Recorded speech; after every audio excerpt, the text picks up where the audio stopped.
Welcome back to another episode of Day1Radio right here on Livehiphopdaily. I'm Maurice Garland in the building with my man Brandon Peters. What's happening, man? What's good, brother? How you doing, man? How was the weekend, all that good stuff? You know, I went to the Griselda show on Sunday. Boop, boop, boop, boop, boop, boop, boop. You know, had a good time, but this is a trip though. Like the energy in there was just strong, nigga. Like it was, it was like, bro, like you're walking through there, your body just instantly tensed up because it was just so many dudes in there. Jail.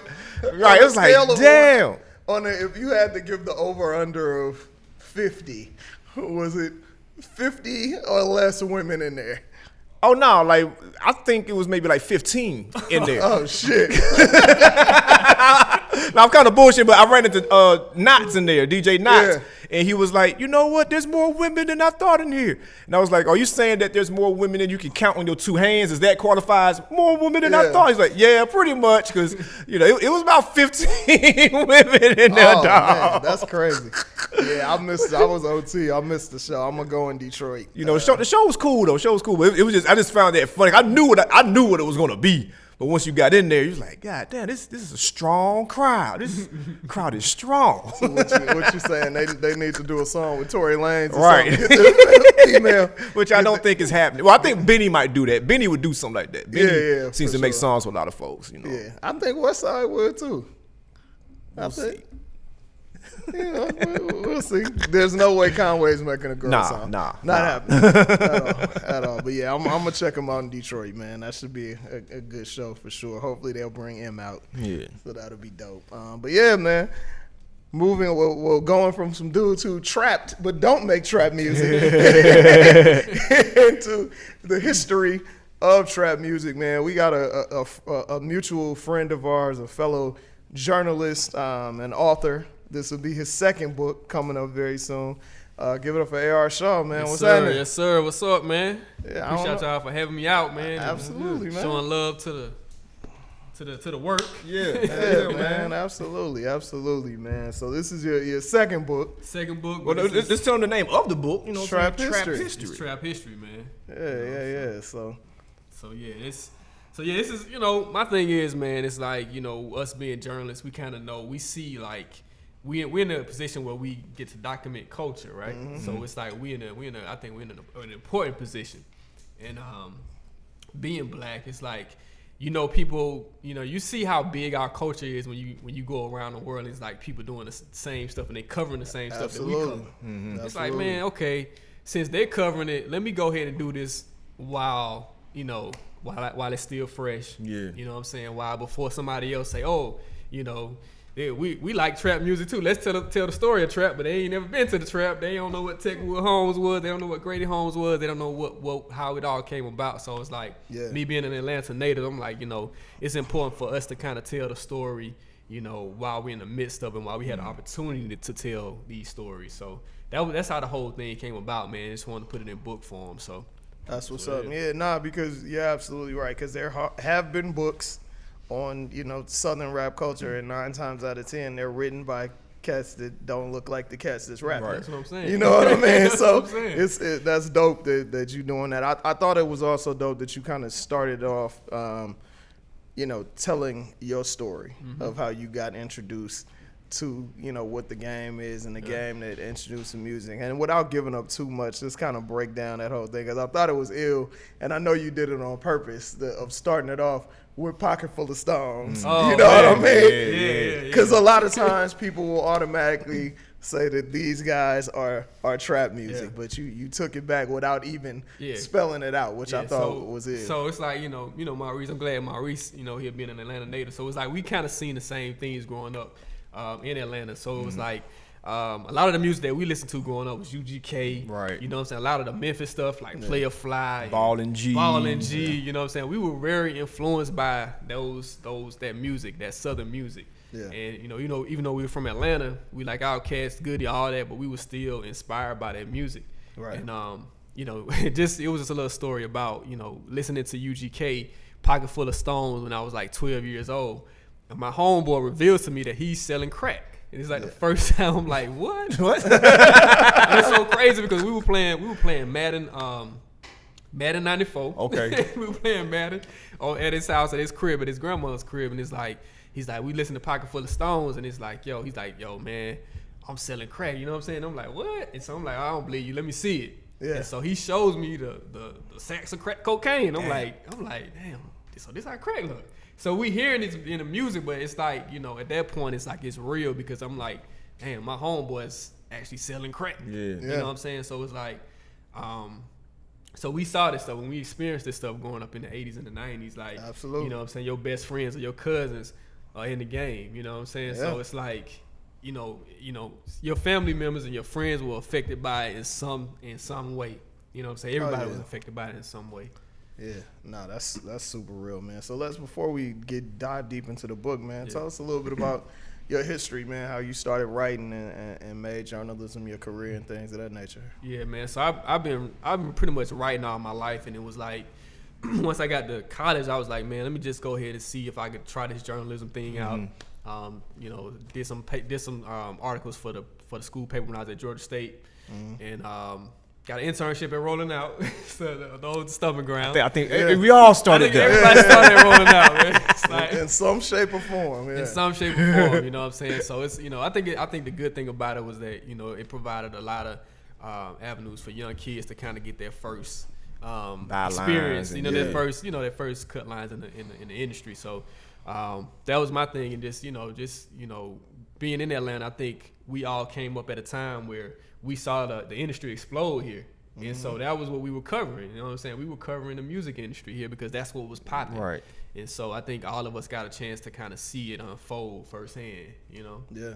No, for sure. Absolutely. So it's like one thing I find interesting about, you know, the way you start the story and the story itself is that, like Brandon was saying, like we saw Southern hip hop books. We even see gangster rap books. Yep. But it's like, it seems like this book is like living, because a lot of times by the time a book comes out about something, it's like the shit almost dead already. You know what I'm saying? Oh man, you know, it went out of style about 5 years ago, so you know, it done slowed down enough for me to write about it. Yeah. But like this is still like a living, breathing document. Like you probably still add 2 more chapters to this, man, you know what I'm saying, tomorrow. Man, let me tell you what's so crazy, man. Like I actually got the idea to write this book, excuse me, in like 2015. Okay. And so, you know, I was like, yeah, I'm gonna write this book about trap because and I put this in the book as far as like when I went to London, it was like these girls would tell me that they had trap night in London. I'm like, what? And so I'm like, London, what y'all know about trap? So at that point, I'm like, man, they don't really understand where it come from. So around 2015, I said, I'm gonna go ahead and try to put this together, start formulating ideas or whatever. And you know, the thing about it was like, man, stuff kept happening. Like, think about it, like 2015, I don't even think Migos was mainstream yet. I think, was Gucci still in jail? In 2000, because he got out in 16, so Gucci was still in jail. You know what I'm saying? Like, a lot of stuff hadn't really even, like, happened yet. So, you know, a book that probably, I thought initially was going to take, like, a year to write, ended up being 5 years because so much stuff kept happening. And I'm like, man, I got to put this in there. And 2 Chainz come out with the Pink Trap. I was like, I got to put this in there. T.I. comes with the Trap Music Museum. I got to put this in. So, a lot of stuff is happening. It's like, you know, at some point, I was like, man, I just got to stop. You know, because I'm like, man, they got Lil Baby out, and then they got Gunna, and it's like so much stuff is happening, you know, at the same time while I'm putting this out. So, right. I mean, you're 100% right, man. It's like, you know, if I put this out, you know, next month, which is the release date, March 17th, like, by June, it's going to probably be some more things that I probably could have added. Absolutely. You know what I'm saying? Absolutely. It's still a growing genre, you know? Yeah. And like, why is it still growing? Because like we said, it's like, you know, I mean, gangster rap, quote unquote, still exists, but you know what I'm saying? It's like, it ain't like the thing that gets talked about all the time. You know what I'm saying? And then being here in Atlanta, we saw Crunk come and go. We saw Snap come and go. Why is trap still alive? Man, I think the thing that's kind of helped trap stay alive and remain alive is that different versions of trap have come out, right? So think about like when T.I. and Gucci and Jeezy came, it sounded one way, right? Yeah. And then so fast forward a couple of years, now you got Future and Migos, and this is a different sound, but it's still under trap.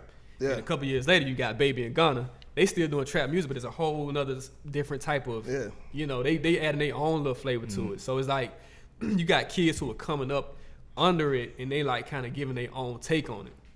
Whereas with Crunk, when Crunk stopped, you didn't really have that younger push. You know what I'm saying? You didn't have like a younger kid doing like, I'm gonna be the new king of Crunk. You know what I'm saying? Right. Like they went to Snap, and then after Snap they went to Trap. So and I think another thing that's helping out is like the mainstreaming of trap music, where it's like pop artists are like really using trap beats. Like it's like you know what I'm saying. So it's like you got Katy Perry and Justin Bieber using trap beats. You know what I'm saying? So it's like they pretty much, and it, it's they're taking it to another level too, where it's like they keeping it alive, even though it's like, okay, from a normal standpoint, when things get to the mainstream, it kind of dies out. But for some reason right now, even though it's hit the mainstream from a sound standpoint, it's still going. It seems like it has a lot to do with cats. I mean, you can use the word authentic, but I mean, some of them, they still on the nigga shit. They still on the bullshit. It's like, like none of these cats are like above going to jail again for something. You know what I'm saying? Like you see folks like Gucci get in and out of jail. You know what I'm saying? T.I., he ain't been in there in a minute, but even at his height, like this man's got the #1 record, Remy Martin sponsorship. Back in jail, you know what I'm saying? So it seems like, that nobody's above doing dumb shit. Like, you see, like that plays a role in it too, you know what I'm saying? Because it's like you see somebody like Lil Jon, who's the king of crunk, and then he's like, he decides, I'm gonna take this sound to Brazil. It's like, damn, so it ain't really in Atlanta no more. You know, like congrats, but you in Australia with this shit now. But it seems like the trap cats, even though they get global, it's like they still stay, to their roots, so to speak. To an extent. I honestly feel like trap, to an extent, is the evolution, if you want to call it that, of gangster rap. Like, they're talking about the same shit. Like, you had cats in the 80s rapping about crack. You know what I mean? Selling, using, whatever. And then fast forward, it's just the evolution. You know what I mean? At the end of the day. I think it's like Atlanta's take on like the drug epidemic or the war on drugs. Yeah, absolutely. Absolutely. Because I even shot it out in my book, like, we grew up on like NWA's Dope Man. And KRS-One's Love Gonna Get You. Like they were talking about dope, but it was like their perspective. So I just think this is Atlanta's perspective. Absolutely. As a journalist, like, we were all taught like not to make ourselves the story. But I don't think this book would be as powerful if you had left out your stories or even your perspective in a first person way. Did you kind of struggle with that with writing? Man, definitely, because you're right. Because like when you first start writing, it's like, you gotta like separate yourself from the story. Like you know what I'm saying? But then it was like I got a tip from like a good friend. I think I know Kalea. Kalea Reed. Yeah, so she was like, man, you gotta like put yourself in it, because it's like because you were there.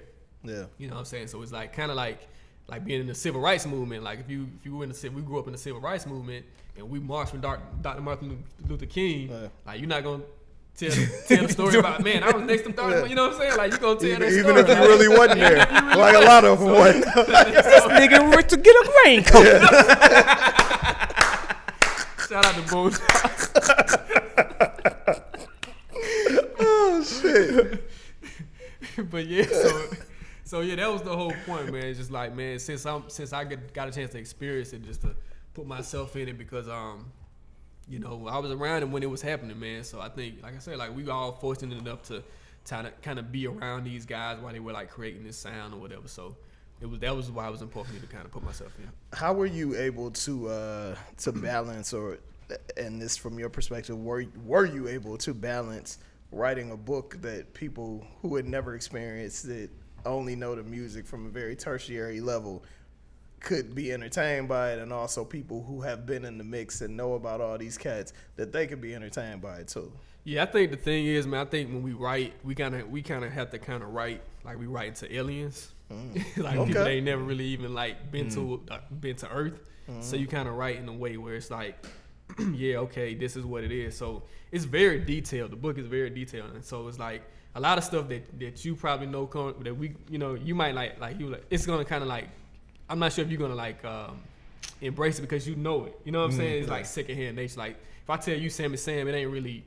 It ain't breaking news to you. Yeah, like, I just seen him. You know what I'm saying? Like, it ain't really breaking news to you. Somebody who grew up in Atlanta, you know what I'm saying? Exactly. But it's like, you get somebody who never heard of Sammy Sam, like, okay, wow, who's this Sammy Sam guy? And he was making street music.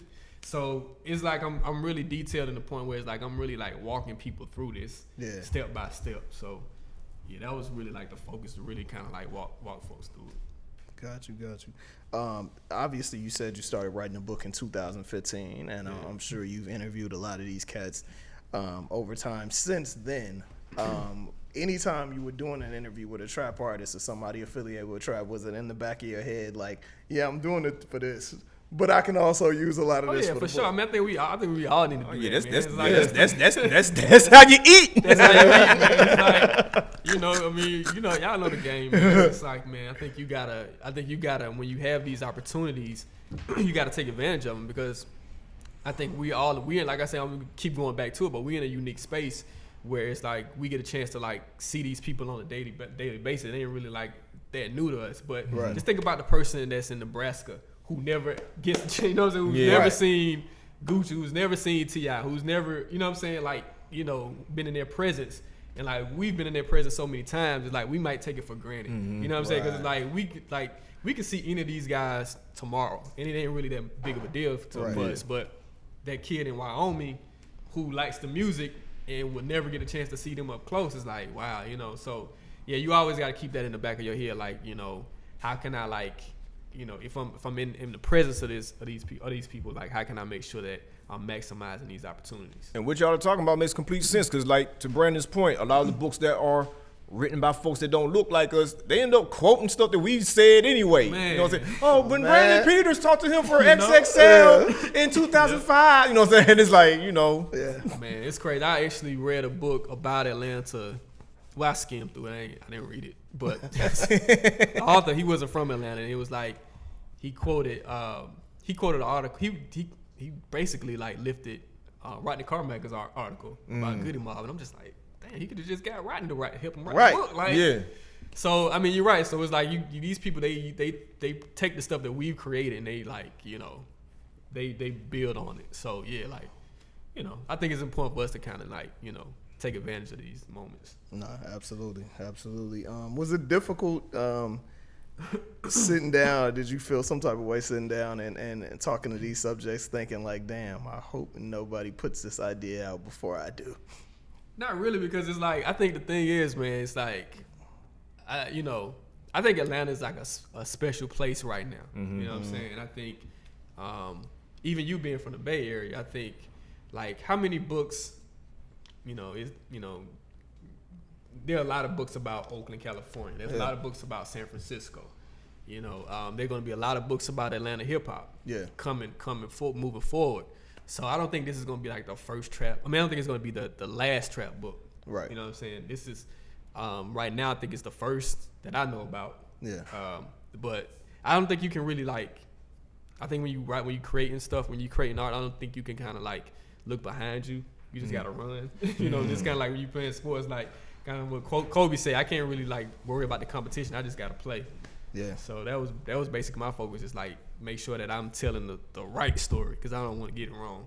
You know what I'm saying? Hell yeah. So it's like, with trap, I mean, like the way you're talking about it, it's like you're obviously an educated person, and we all are. So we all have our ways of like making, coal sound like diamonds sometimes. So like approaching a subject like this, talk about like how you avoided, or did you avoid like making it so sensational about certain things? Because like we've been saying the whole time, like I think this is the most times crack cocaine has been mentioned on this show.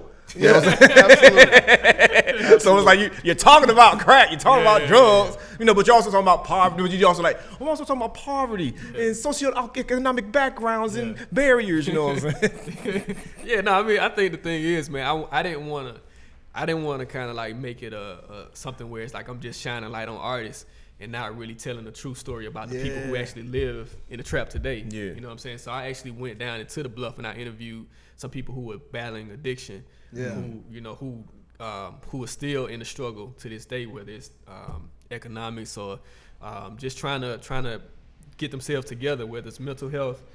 I have a whole chapter on mental health. Like, people don't even think about it, but it's like we deal with so much trauma. It's like, are we really like taking a step back to really like, really taking account? Like, man, these guys are really talking about some traumatic stuff. Yeah. You know what I'm saying? Like, it's like these people dealing with trauma, but are we really dealing with it? You know what I'm saying? So, I took a moment in the book to kind of like highlight that, as far as like, the people who were really dealing with the stuff on a day-to-day basis without like just making it about the rappers, because I think the rap is just like one part of it, but then it's like the stuff that inspired them, like, you know what I'm saying, like I talk about like Tip coming up from in the Bankhead area, and what Bankhead was experiencing in the 80s and in the 90s, like, you know, it was a point in where the postal service wouldn't even like ride down in Bankhead courts.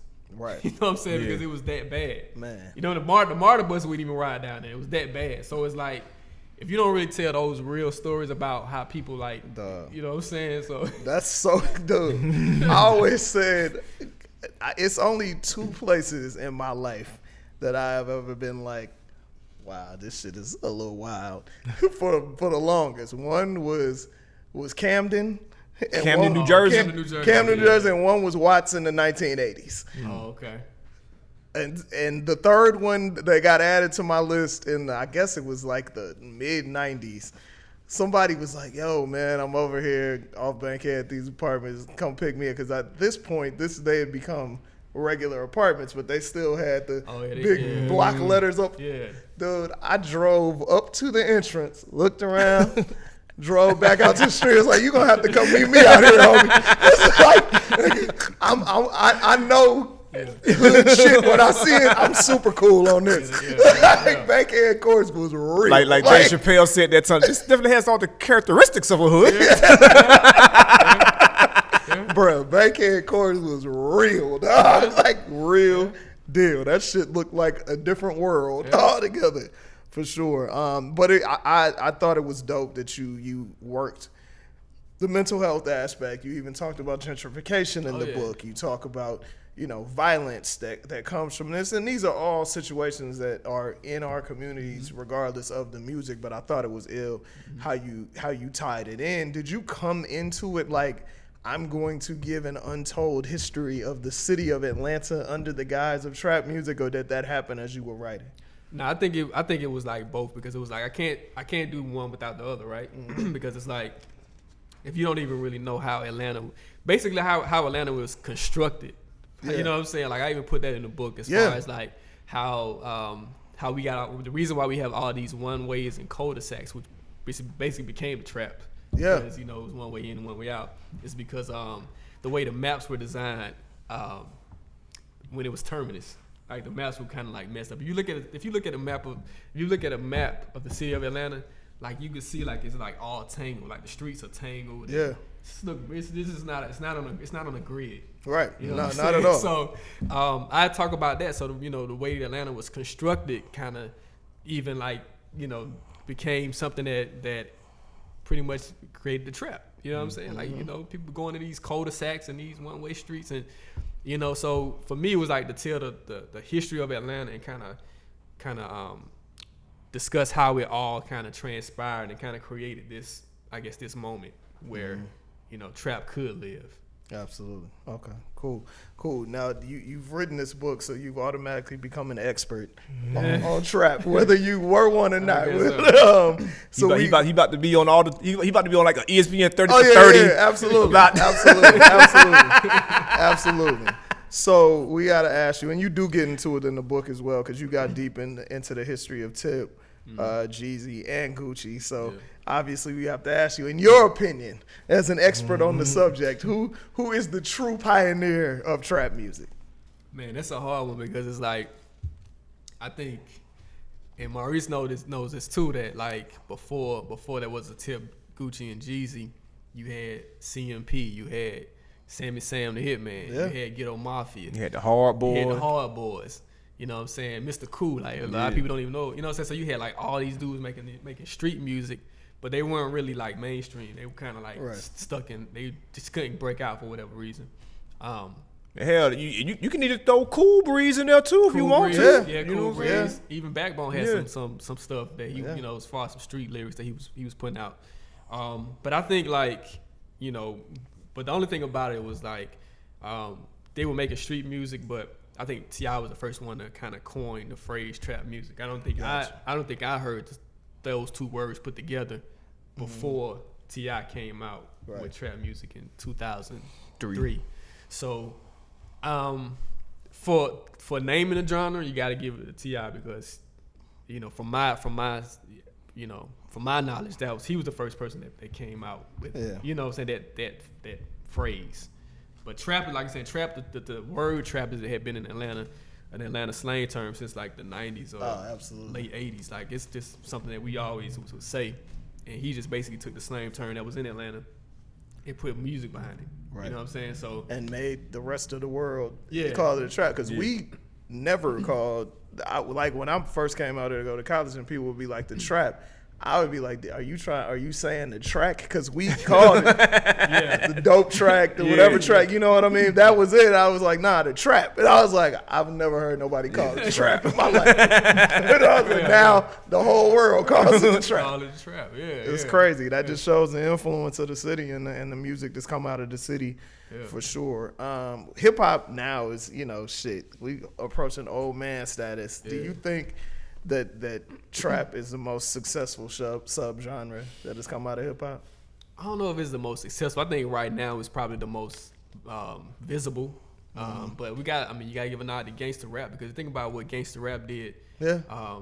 Because nobody was selling like records until Snoop and Dre came, and then Dre did the 2 million with the Chronic, and then Snoop with the 4 million, and Pac with 5. So it was like when Death Row came, they bought money into rap. Yeah, that's what I'm saying. Like they bought real money into rap before, before Death Row, it wasn't as much money. But they came in and with gangster rap, I think, I just think it just did so much, man. Cube when he did America's Most Wanted, like I don't know. For me, even with me being from Atlanta, I gotta say the gangster rap is probably the. What was the question? Is it the most successful? I'm gonna say gangster rap just because what gangster rap did for rap music, for hip hop.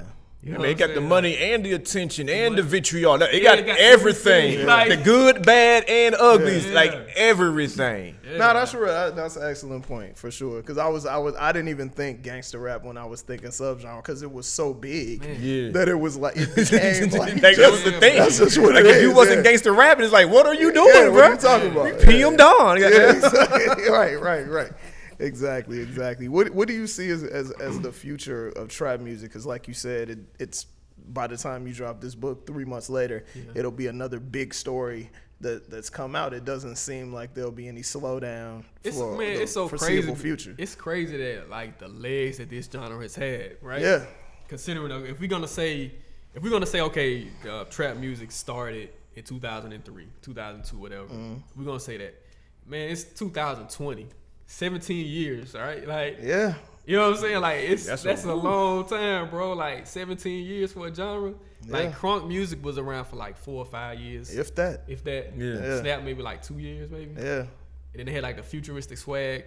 Oh man, I was just thinking about that era. That was a very small pocket, but man, when it was on, I was like, everybody was futuristic, so there were cats at all. I remember this now. Like I was at the Sweet Auburn Festival, like somebody run up on me, like, bro, I got that futuristic water. I'm like, futuristic water? Like, everything was futuristic. So I got them futuristic hot dogs, bro. Fuck with me. It's like that was very short. It was very short, but when it was here, I was about to say, you're right. It was about 12 weeks. We got a good song out of that futuristic swag, man.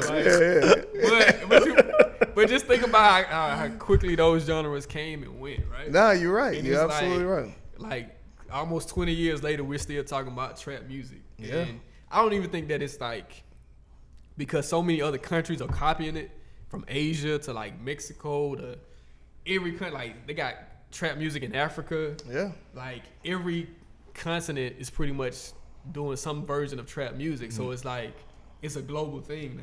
So I don't know.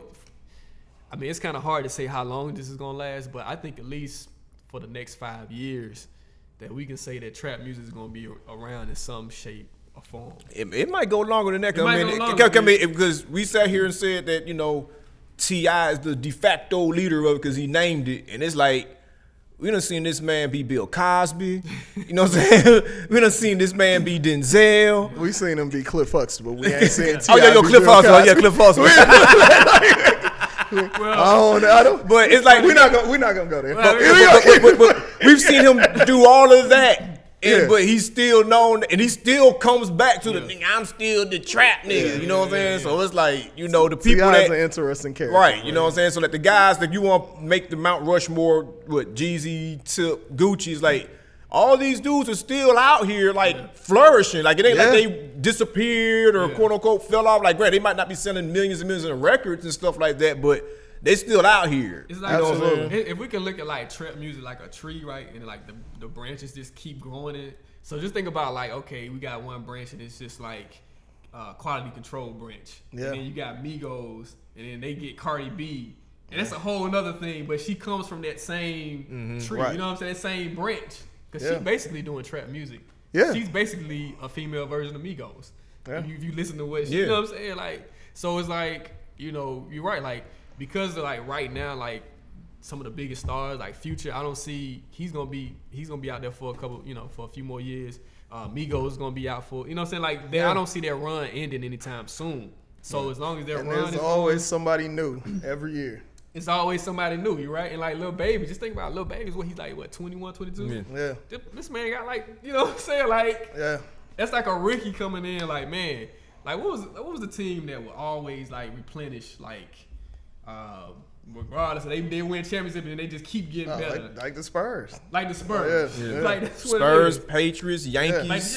So it's like, regardless, like you think the run is over, and all of a sudden they draft a rookie of the year, and it's like, damn, they got 5 more years. You know what I'm saying? So that's what Lil Baby and Ghana is to trap. Like, man, these boys, they can be rapping for the next 10 years. Yeah, easy. You know what I'm saying? Yeah. Like, easy. So it's like, you're right, man. I don't know if, like if there's gonna be, I said 5 years, but I really underestimate it. We probably looking at another decade. Yeah. Seriously, until probably 2030.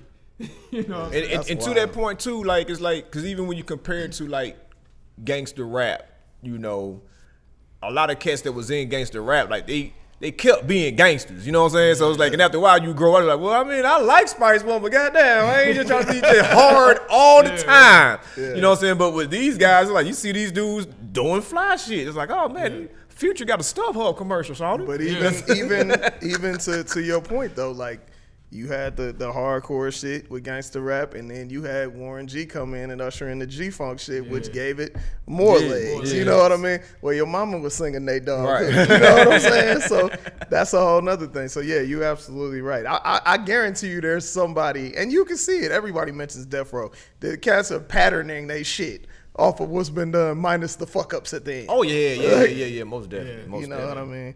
So, What can we expect from, you calling it not an audio book but an audio documentary? So what can we expect from that? Yeah. So, and it's still in the process. My research is actually on the first episode, which we talk about like kind of the beginning. So it's basically some of the elements in the book, and I just put it on audio because it's like, I mean, let's be real. Some people ain't gonna pick up the book, right? So they're like, I'll pick it up, I'll buy it from him. I don't know if I'm gonna read it. So for the folks who are not gonna read it, it's an audio. You know what I'm saying? So it's basically like an audio documentary of me telling the story of basically some of the stuff that's in the chapters. Gotcha. Just put it in audio form. You know what I'm saying? For the people that don't want to sit down and for sure. The book, right. Most definitely. Well, man, we come to one of our favorite parts of the show, where as you know, we've done stories on it. We appreciate it. We do hip hop trivia. Oh yeah, for here in Atlanta, soon to be in the city near you. Yeah, man. Congratulations though, for real. Thank you. I was telling you, it's so crazy, man. I was actually at the barbershop, and then we were talking about. Shout out to Off the Hook. We all go to the same barbershop. So I was talking to my barber T, man, and he was like, man, I think I'm gonna go to the next hip hop trivia. And I'm like, man, well, you gotta study because these ain't no bullshit questions. So real talk. I'm like, bro, you can come, but I'm like, man, you gonna have to study before you come, man. This ain't no. He always say him and Ant are gonna come, and Ant know everything. I was like, all right, bro, you might want to study because they ain't really giving you no layups. Yeah, we 1 or 2. That's it. 1 or 2 layups, and that's it. For sure. So yeah, we want to ask you some hip hop trivia questions relating to trap music, which I'm pretty sure I'm scared, man. You'll do pretty well. The lights done got hot. Yeah, it got hot, man. Yeah, you'll do pretty well. So we're gonna start off with the easy one. Question number 1: What Atlanta neighborhood does T.I. claim? Bankhead. Bankhead is correct. All right. Do you Answer to here. notice? Do you notice how everybody's voice get low when they start answering questions? We've done this like 5 times. Everybody's voice get low. Damn, All right. I thought I knew. If If they ask it, it's got to be something else. Question number 2. Jeffrey Lamar Williams is the birth name of what Atlanta trap rapper?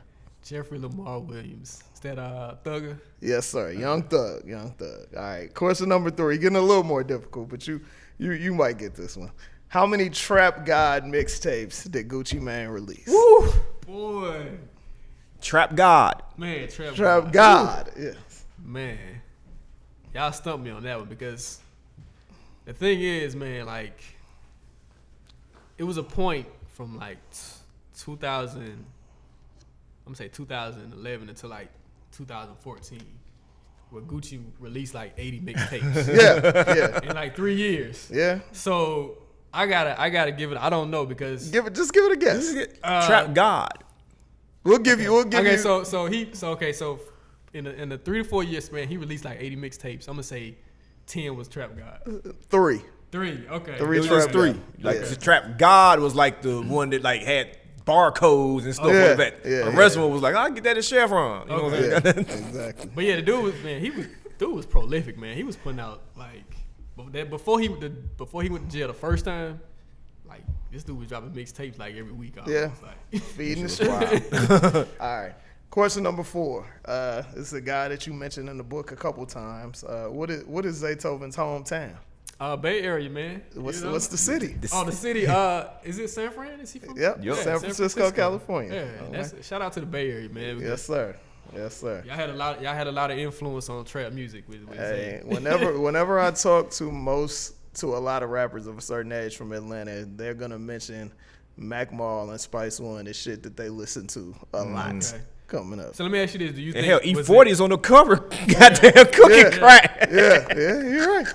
In a major way, about this be 25 years next month. You think Zay kind of got his from like Spice One and I who you think think mostly more influenced so from the Dangerous Crew production. Okay. So Shorty B and Ant Banks and all that, because Zay is very melodic. yeah. So I think that's where he got his shit from, Okay. for sure. Okay. All right, final question. Before his solo, this is a multi-answer question. Before his solo debut, Jeezy was a member of Boys in the Hood. Yep. We've had 8 million members of Boys in the Hood, but name the 3 core members of the group that appeared on their debut with him. All right. Yeah. Jody Breeze. Mm-hmm. Jody Breeze. Dude, was it Dude? Yeah. Dude. And man, Big E. Yep. Ah, did his That was hard, man. thing. Did his thing. Off That was Cadone. hard, man. That was- Wasn't no editing with this. He came with it. right. Man, that was, Off I was top. expecting that, man. Boys Man. in the Hood. Man. Yeah, man. Big you Gee. know.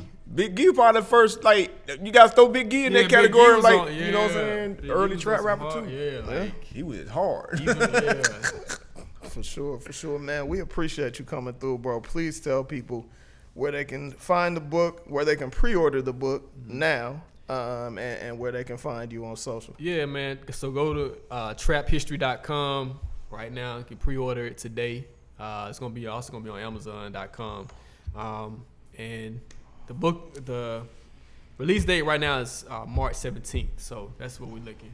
Okay. At March 17th. So All right. I'm gonna do a party at Peter Street Station. I want y'all to Okay. come out. You know what I'm saying? Show some love, and I appreciate you guys for Absolutely. for having me, man. Like, I'm glad you did this, man. Man. This is dope, man. This is dope. And I feel like you should do something at the Trap Museum. Like, Yeah, man. So we working on that. hey, So you got it. we Yeah, working on it's that. it's Yeah. only right. It's on the right. Yeah, You know what I we're working mean? on doing something with that. You know? Hey, man, AR Shaw, man, appreciate you coming through, brother. Man, I appreciate y'all for having me, man. No Y'all keep doubt, doing no y'all doubt. thing, man. Y'all keep pushing the culture forward, man. Thank you, man. You can follow us on Day1Radio. Make sure you subscribe, rate and review on your favorite podcast app. Make sure you subscribe to Live Hip Hop Daily as well on YouTube to watch the replays. We'll see y'all next week with another dope show. Peace. Yeah.